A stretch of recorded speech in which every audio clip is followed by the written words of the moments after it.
Just quickly, if you enjoyed this video, please like and subscribe and hit the notification bell. I post a new Tom Brady video every day.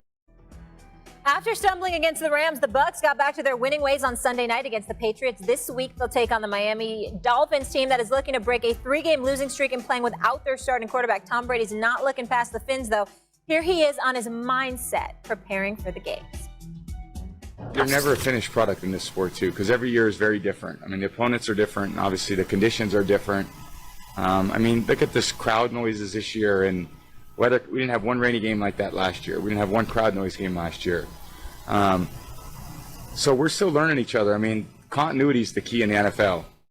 The Buccaneers understand it's a long season and they're going to have to sort of roll with the ups and downs of it. They ran the ball 30 times on Sunday night. My understanding is that their reaction to the early season struggles of the pass game is let's start working the run game in more and then build off of that. So we saw last year the offense evolved as the season went on. And Brady's a big part of that, and his leadership there is a big part of that. So I think you'll see that again. I don't think this is what we're going to be watching in December. Dolphins, Bucks. Man, the Dolphins are 9.5-point dogs at Tampa Bay. This one's kind of tough for me, honestly, to think about. What do you think? The Buccaneers win by 70.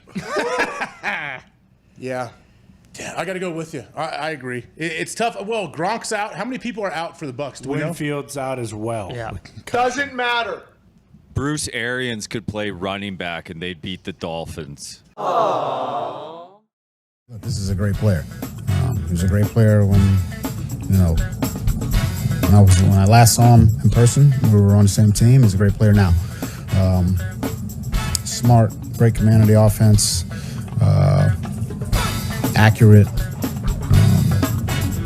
can find the space in the pocket. I think he's playing great football right now. I have a lot of respect and admiration for Tom. We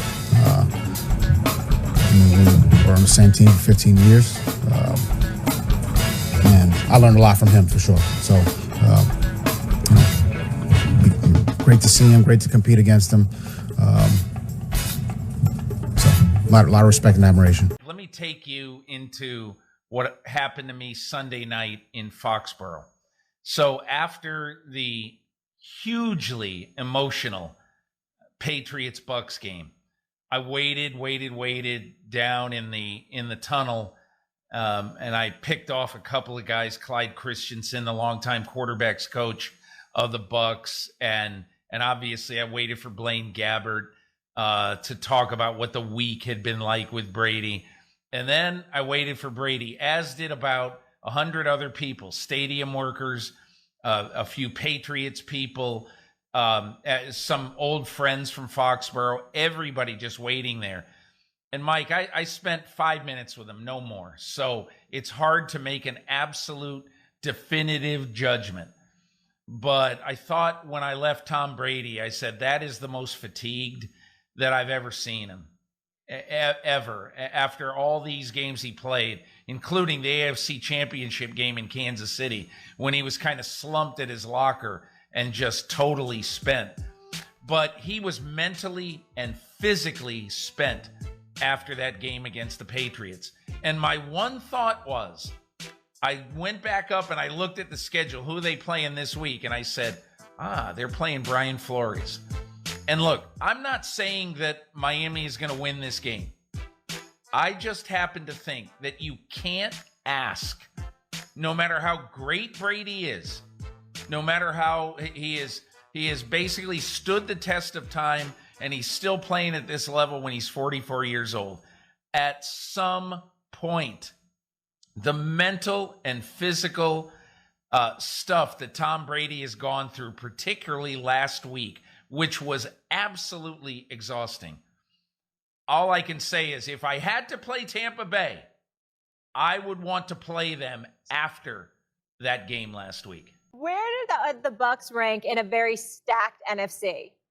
Yeah, they're first. The Bucs are first, and it's mainly because of Tom Brady and the offense. I get that the defense is struggling now. Like, we all see that, and we all get that. What we don't see is that Todd Bowles is a defensive genius, and so he will adapt and he will adjust based off of some of those injuries in the secondary. Go back to, 2 years ago, right, when they had a bunch of guys who couldn't really play man. So he said, okay, I'm going to play zone, so you'll figure out how to play man. Then they figured it out, and he got it situated. So Bucs are one.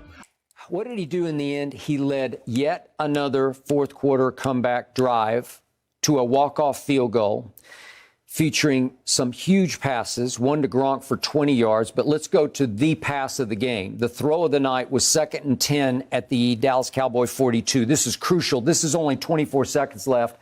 Back he drops, and I'd say that's not shore fishing. I think that's a deeper route because that went for 24 yards to Chris Godwin, and that sets up the suck-up walk-off field goal. It's big-time clutch throw because he is the clutchest playmaker I've ever seen in any sport, including Michael Jordan, who just didn't have as many opportunities to be as clutch as Tom has been over 21 years of pro football. It's unbelievable. Okay.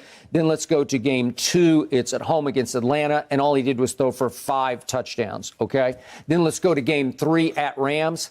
He threw for 432 yards, albeit in a loss. 432 still stands up as the most yards any quarterback this whole season has thrown for in regulation of any of the games we've seen so far. 432 against a defense you told me it might be the best in pro football, right? When you talk about Tom Brady, listen, for this particular week, because it's fluid, I could have the Dallas Cowboys at number 2. But in the end, I'm looking at Tom Brady, and I'm saying, excuse me, the defense is suspect. I can't possibly have Tampa Bay at number 1. I could have them because of their offense right up there, led by Tom Brady. But you got to fix that secondary, man. You could score on the Tampa Bay Buccaneers. They can't stop anybody right now. New England is not a prime example of that, not in those weather conditions and going up against a rookie and Mac Jones. I'm not getting caught up by that. Out for the ball game, Gronkowski, Pat O'Connor, and Antoine Winfield. Really good week of preparation. No worried about the travel from the last 2 weeks, but the guys bounced back and had a really good week of preparation and look forward to the ball game. What kind of progress were you seeing from Jamel Dean this week? He's full speed. He's fine. Yeah. Fine for Sunday? Huh? Fine? Yeah, he's full speed. JPP in play? Or? Yeah, he's ready to roll. Yeah, but when you look at what you're seeing, like what I see when I see Tampa Bay, I see guys like Vita Vea dominating. JPP has been injured. The secondary is injured, but you see guys like Shaq Barrett doing their thing. And so defensively, Tampa Bay will be fine because Todd Bowles as well will make it work. That's number 1. Eventually, that's not now. We talking about right now. What do you mean eventually? Right if we're going to go eventually, I could bring up several more teams eventually. Absolutely. But even right now, with all these injuries, with this banged-up secondary, with no JPP the last few games, they're still 3-1. They're still finding ways to win. They're still making it happen when it counts, even if they have to lean on Tom Brady and that offense. And so whenever that eventually happens and that defense catches up, which we know they will, they'll be better then, but they're still number 1 now. He leads the NFL right now with 184 pass attempts. It's one thing for a 44-year-old quarterback to be a piece to a puzzle on a great team. It's another thing entirely for them to be asking him to be the league MVP. Are they asking too much, even of Tom Brady at the age of 44? I think you're asking too much of any quarterback if you have no running game. And you look at last year, statistically, they were a 34% design running team. And this year, they're only 26%. So they have definitely stopped running the football as much as they would have liked. And last year, we all know that they had success in running the football. So they're going to have to run the ball and be more balanced because you can't, every time you drop back, especially as a 44-year-old quarterback, you're risking hits, getting hit, throwing interceptions, and that's all game-changing football. What do you think, Sancho? Are they asking too much of the quarterback? No, they're not. And he's not a 44-year-old quarterback. He's Tom Brady, Mr. 7 rings. Let's not put him in this category like he's old or too much. Tom Brady can do it all. We all understand that this Bruce Arians offense, in year 1, the quarterbacks play okay. And then in year 2, there is a lot more that's added to the offense. I played for BA in 2013 and 14 in Arizona. I played for him in Tampa Bay in 2018, really 2019. So Tom Brady can handle it, and he will handle it. That's why he's leading the league right now in some passing categories. So no, too much is not being asked. This is Tom Brady we're talking about, not just any 44-year-old or any quarterback. Of course. I will point out that he already has 3 times more wins than any other 44-year-old quarterback ever had. None of them ever had more than 1. He's got 3, and we've got an entire season left to go. Can we see the throws that he started to make that were not cashed by his teammates, please? Can we see the first one to Mike Evans? This is a touchdown right here. This is a 6'5" receiver. It hits him right in the hands, if we can see it from the end zone shot. That's a Pro Bowl receiver. That well could have gone right to the end zone. Here's Cameron Brate. That's a 20-yard completion right there. And then here we go again to AB. What a sweet throw. Is that shore fishing? And again, that got called back. You said it's hands to the face, whatever. But here we go to AB. You want to talk about clutch? This is 2 minutes left, and he throws a home run. A rainbow home run to AB, and he just loses it in the lights. He's going to catch that. Then he says, I'm going right back to it, and I'm going to throw a rope to him. I'm going to throw a rocket. You got to catch this. If you're a former multiple Pro Bowl receiver in Antonio Brown, it's as clutch a throw as you will ever see, because that's ball game. That was going to slam the door on Bill Belichick. And he said, okay, if he lost the first one in the lights, I'm going right back to him, and I'm going to throw it a little lower, more on a line. I'm going to throw him a rocket. I'm going to hit him right in the hands on the back line. Okay. You just have to snag it. If those catches get made, if the one penalty is not called, I thought it was just ticky-tack, but if it's not called, he's way over 300 yards, and he still had decent numbers, and he still had a better QBR than Mac Jones did, 55-46. Each week, every game, the level of physical exertion, the mental involvement, the emotional toll in one game. And we've seen some exciting primetime games that feel almost like postseason. They got to do that over and over and over and over 17 times. And it never really hit me like it did this year. And maybe it's this glut of games that feel like they're highly significant in September and early October. And it's like, man, we still got a long way to go. How in the world do these guys keep it going week in and week out? And the team that is best able to keep 53 guys physically, mentally, and emotionally able to keep going, that's the team that's going to emerge as the Super Bowl contender. It's why there should never have been a 17-game schedule, and there should never be an 18-game schedule. Period. End of story. It is greed on the part of the owners and on a part of the league. That's all there is to it. And it shouldn't have happened, and a pox on the NFL's house if they ever go to 18 games. Oh, they're going to go to 18. You know that, Peter, because the gambling side of it means we need more inventory. How do we get more inventory? We get more games. And once they get to 18 games, that's when I believe we're going to start hearing about 34 teams, maybe 36 teams, maybe 38 teams before it's all said and done. I just hope our viewers, our dear viewers, can sit back right now and let this sink in, what this man is doing at age 44 or 24. It doesn't really matter.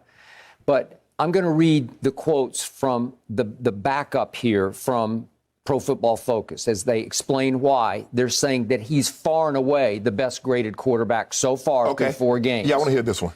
What Brady continues to do is not normal. To even be a functioning starting quarterback at 44 is extremely unlikely. Obviously, you would agree with that. Yes. But to be the best in the NFL is madness. But he's not. It's madness. Okay, well, give me some numbers. Brady does not yet have a turnover-worthy play, and he doesn't.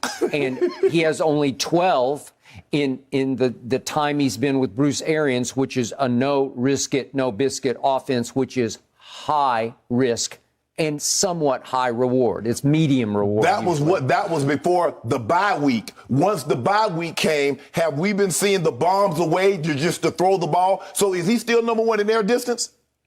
I don't know. I haven't checked that. But, no, he's not. But he is number one in getting rid of the football because it's 2.41 seconds to protect himself and his offensive line, and it works. Everybody can do the same. Everybody can get rid of it in 2.41, but they're just not capable of reading and cutting loose in 2.41 seconds because he's genius. He is the genius speed reader of the ages.